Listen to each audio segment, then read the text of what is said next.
She used to laugh when I asked if something was going on, said I was overthinking it, called him her brother. Then I saw how she texted him, and I've never felt silence so loud in my life. My name is Nathan. I'm 34 years old, live in Raleigh, North Carolina, and I work as a fire inspector for the city. It's not the kind of job that makes people's eyes light up at parties, but it keeps me grounded, predictable. I like schedules. I like knowing where the exits are, literally and figuratively. I've always been that guy early riser, black. Coffee, makes his own lunch. I take care of my truck. I visit my mom on Sundays, and I fold my laundry as soon as the dryer buzzes. I'm not flashy. I'm not dramatic. I just want peace. And then came Olivia. We met 4 years ago at a mutual friend's housewarming party. She was standing in the kitchen, barefoot, glass of sangria in one hand, telling a story about how she once got stuck in a New Orleans elevator with a mime and a bridal party. Her laugh cut through the room like a spark. She was everything I wasn't. Bright, impulsive, chaotic in this beautiful way that made you feel like you were living in a music video when she looked at you. She worked in marketing freelance stuff mostly, with clients all over, called herself a story architect. I didn't know what that meant, but it sounded important. We moved in together after a year. It was fast, I guess, but it felt right. Our place was a little third-floor apartment in Cameron Village, with a tiny balcony that barely fit 2 chairs and a plant we kept forgetting to water. We made a life out of it. Late-night tacos, Spotify playlists we built together. Our Sunday pajamas and pancakes rule. Her ringtone on my phone was the bridge from that. Phoebe Bridgers' song she loved, the one about funerals and forgetting things on purpose. I didn't see the cracks at first. Not really, but now, looking back, I can tell you the moment things started to shift. It was subtle. Her phone started facing down more often. She stopped laughing at my dumb jokes. She stopped asking me to watch her favorite shows with her started, saying she was already caught up when I knew she wasn't. And then there was Brandon. He's like a brother, she said. They'd known each other since college, used to work together at some ad agency. She said they were close, that he'd been there for her during her dad's illness, and that it would be weird if I was threatened by him. I wasn't at first. I believed her. I wanted to. I had no reason not to. But then he started showing up. More, not in person, at least not then, but in conversations. In texts that made her smile at dinner.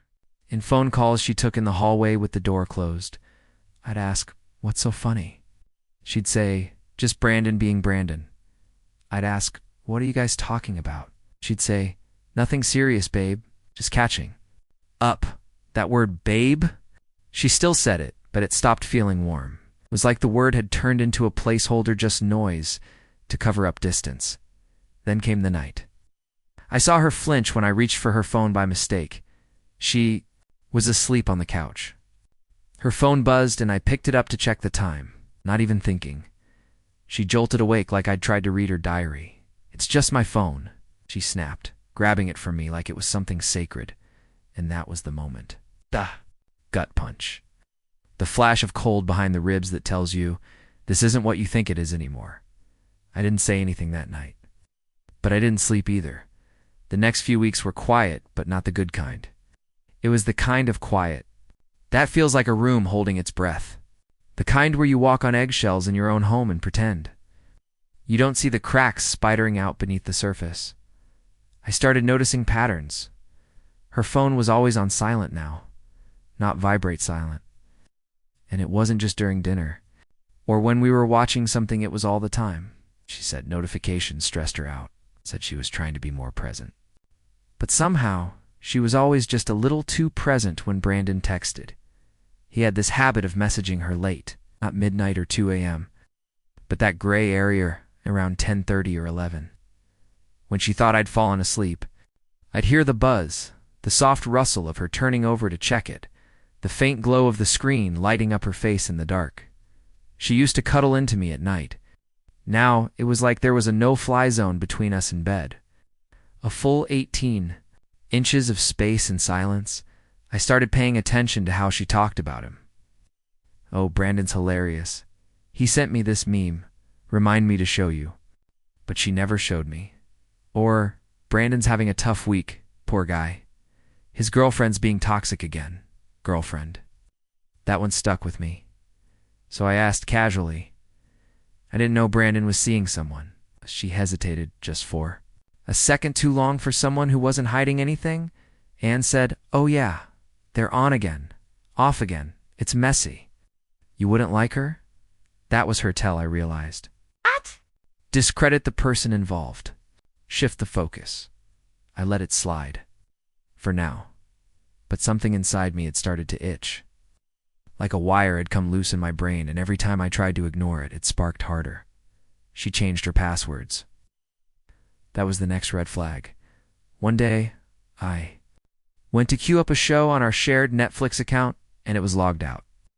I asked her for the password, and she said, "Oh, I changed it. I'll log you in later." She never did. Same with Spotify. Same with her laptop. Same with everything. And I know what you're thinking. Maybe she just got more private. Maybe it was innocent. But when someone goes out of their way to keep you out of their life, you're not imagining the lock. You're just finally seeing the door. One night we were watching a movie while I was watching. She was scrolling, and I leaned over, kissed her temple, and said, "You've been distant lately. Is everything okay?" She didn't look up. "You're just being paranoid, Nathan. You always do this. You get in your head and make up problems that aren't there." And that broke me a little, because that's when I realized I hadn't always done this. I wasn't insecure by nature. I wasn't clingy. I wasn't obsessive. I'd always trusted her even when my gut told me not to. And somehow, she had convinced me that her secrets were my flaw. That's gaslighting. But I didn't know that word back then. I just knew I was starting to feel like a stranger in my own life. Then came the night that changed everything. She was in the shower, and her phone, her always locked, always clutched phone, lit up on the counter. I shouldn't have looked. I know that. But when trust is dead, privacy becomes a tomb. I picked it up. By some miracle or mistake, it was unlocked. Maybe she thought I'd never dare. Maybe she wanted me to know. Maybe she was tired of lying. I opened her messages. Most recent thread was with Brandon, and it wasn't what I expected. It wasn't explicit. There were no nudes. No, "I love you" texts. But it was worse in a way. It was emotional intimacy. The kind she used to have with me. Things like, "I wish I could tell him the truth. You always make me feel seen. Last night was perfect. You smell like comfort." One message just said, "Still thinking about your neck." I froze. The air left my lungs like someone had pulled a plug in my chest. All I could hear was the water running, my own pulse in my ears. I put the phone down, quietly, like it might explode if I moved too fast. I didn't confront her right away. I didn't scream, didn't cry. I just sat there, staring at the wall, feeling the weight of 4 years collapsing in on themselves. She walked out of the bathroom a few minutes later. Hair damp, wrapped in a towel, humming some song like nothing was wrong. She kissed my cheek, said, "Wanna order Thai?" And I nodded because I wasn't done yet, not even close. After that night, everything changed. Not for her.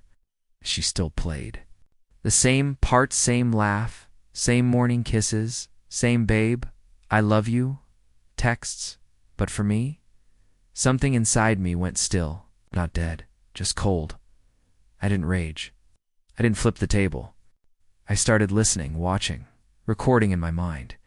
Because if she thought I was paranoid before, I was about to make that paranoia look like strategy. I kept everything I saw, took photos of the messages, exported screenshots to a locked folder. On a backup drive, every timestamp, every flirty phrase, every little inside joke I was never a part of. I even dug deeper into her email, into old shared calendars. Turns out, she and Brandon had booked a client retreat together 2 months ago. Asheville, a spa resort. She told me it was a networking seminar. She came back with a tan and a bottle of lavender bath oil. Said the weather was perfect, the presentations were super boring. I smiled and nodded. She had no idea I already knew she and Brandon got matching robes from the couple's massage package. Yeah, I found the photo in her deleted folder, and then I planned my moment. It had to be poetic. Not explosive, not angry, just ... sharp. Enough to leave a scar she'd never admit existed. Here's how it went down. We had a dinner planned with her parents. Her mom's birthday. I'd always gotten along with her folks, especially her dad, a retired Navy, big on loyalty and character. He'd once told me, "If you love my daughter, love her with your whole damn spine." So I printed the messages. Not all of them, just enough. The one about your neck. The one about still thinking about last night. The one that said, "He doesn't deserve you. So basic it hurts." I folded them neatly, slipped them into an envelope, wrote her name on it in cursive, tucked it under her mom's birthday gift, a handmade jewelry box I'd built. In my garage, over the course of 3 weekends, dinner was at this cute little bistro downtown. White tablecloths, wine glasses too tall for the table. She wore red lipstick and the same earrings I gave her for our anniversary last year. She looked stunning. And I hated how my heart still flinched when I looked at her, halfway through dinner. I excused myself, told him I needed to grab something from the truck, that envelope. I'd left it on the driver's seat. And I brought it back like it was just another part of the gift. "Hey, Liv," I said, sliding it across the table. "I forgot to give you this. It's from both of us." She smiled, caught off guard. "What is it?" "It's just something personal. Maybe read it when you get home." But her mom was already curious. She picked it up and said, "Is this part of the gift?" And before I could stop her, she was opening the envelope. It happened slowly. It's like a slow-motion car crash you can't look away from. She pulled out the pages, scanned the first one. Her eyebrows knit together, then her lips parted just slightly. In this silent, stunned inhale, she handed it to her husband, Livia's dad, and he took it, eyes narrowing. Olivia reached for it then, panicked. "Wait, what is that?" I just sipped my water, didn't even flinch. Her dad looked at her, then at me. "What is this?" he asked, voice low, hard like gravel. I shrugged. "You tell me, Olivia." The silence at that table was deafening. People at nearby tables started glancing over. Olivia's face turned pale, then blotchy red. She stood up so fast her chair scraped against the floor. "Nate, what the hell is wrong with you?" "You lied to me for months," I said, my voice calmly calm. "I thought your family deserved to know who was really sitting across from them." Her mom gasped. "Ain't her." Dad said nothing, just kept staring at her with this look of betrayal only a father can carry. She stormed out. I stayed long enough to pay the check. Told her parents I was sorry they had to find out that way, but at least now they knew the truth. Her mom didn't say anything, just looked at the photos again and again like they were going to change. Her dad nodded once, just once, and said, "You were right to leave her, 'cause Yes had already packed." That morning, while she was getting her nails done, I cleared the apartment. Took only what was mine. Left the key on the counter with a note that said, "Turns out he's not just like a brother. But don't worry, I'm not just like your exes either." The next morning, I woke up in a new apartment. Smaller, cheaper, no balcony, no photos on the wall. But quiet. Really, actually quiet. Not the kind of quiet that covers secrets, but the kind that lets you breathe again. I didn't hear her voice in the kitchen. Didn't hear her slippers on the hardwood. Didn't hear the lie in her laugh anymore. I was alone, and for the first time in a long time, I didn't feel lonely. The days that followed were weird, mechanical. I went to work, made my rounds, wrote reports on faulty smoke detectors. Ate fast food more than I should have. Didn't tell anyone what happened. The guys at the station noticed I wasn't cracking jokes like usual. One of them, Kevin, asked if Olivia and I were taking a break. I just said something like that and changed the subject, but the messages started the next night. "We need to talk. I don't know what you think you saw. Can we please meet?" I ignored them all. 3 days in, she showed up at my job. I was standing outside an office complex, clipboard in hand. When she pulled up in that same little Mazda I helped her buy last year, she stepped out like a storm cloud, dark sunglasses. Messy bun, and that looked like she was already halfway into a performance. "Nate," she said, walking toward me, "please." I didn't say anything, just stared. "You blindsided me in front of my parents," she hissed. "You had no right, no right." I cut her off, finally speaking. I had every right. You lied, you cheated, you let me think I was crazy for months. She went quiet for a second, then softened her voice like that would fix it. Didn't mean anything. Brandon was just... It was emotional. I was confused. I laughed, short and bitter. That's funny. You didn't seem confused in that Asheville suite. Her face crumpled. Nate, I made a mistake. I stared at her, really stared. And for the first time, I didn't feel that pull, that ache. All I saw was someone I used to know. You didn't make a mistake, Olivia. You made hundreds. Every lie, every cover-up. Every time you looked me in the eye and told me it was all, in my head, she tried to reach for my hand. I stepped back. You can stop now, I said. We're done. You don't get to spin this into your redemption story. She just stood there, breathing hard, then turned and walked away without another word. I watched her go. She looked small, not physically dashed, just ... reduced, like her power didn't work on me anymore. I realized, maybe for the first time, that she never really wanted to fix it. She just wanted me to pretend it wasn't broken. The fallout was fast. Her dad texted me a few days later. Said he was sorry, that Olivia had been spiraling, that I deserved better. I didn't respond.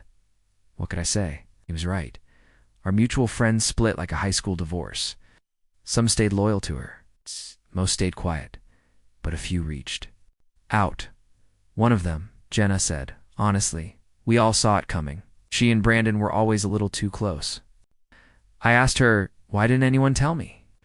Jenna just replied, we didn't think you'd believe us. And that stung more than I expected, because they were right. I wouldn't have believed them. Not back then. I loved her too much. I trusted her too hard. She tried once more. Sent me a letter, handwritten, 6 pages, front and back. It was all there. Regret, denial, excuses, childhood trauma, emotional confusion. She said she missed me, that her world felt empty now. She wrote, you were always the calm in my chaos. I didn't realize how much I needed that until the calm left. I folded the letter, lit it into the back of a drawer I never opened, not to keep it, not to reread it. Just so I'd remember what it looks like when someone calls their destruction a misunderstanding. About a month after I left, I ran into Brandon. It was accidental, at a brewery.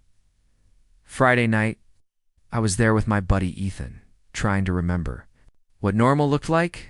Brandon was at the bar. Alone, he saw me. Froze. I walked over calm, hands in pockets, not looking for a fight. Hey, Brandon. He nodded. Awkward. Defensive. I leaned in, voice low. I just want to say one thing. He braced like I might swing. I didn't. You didn't steal her, I said.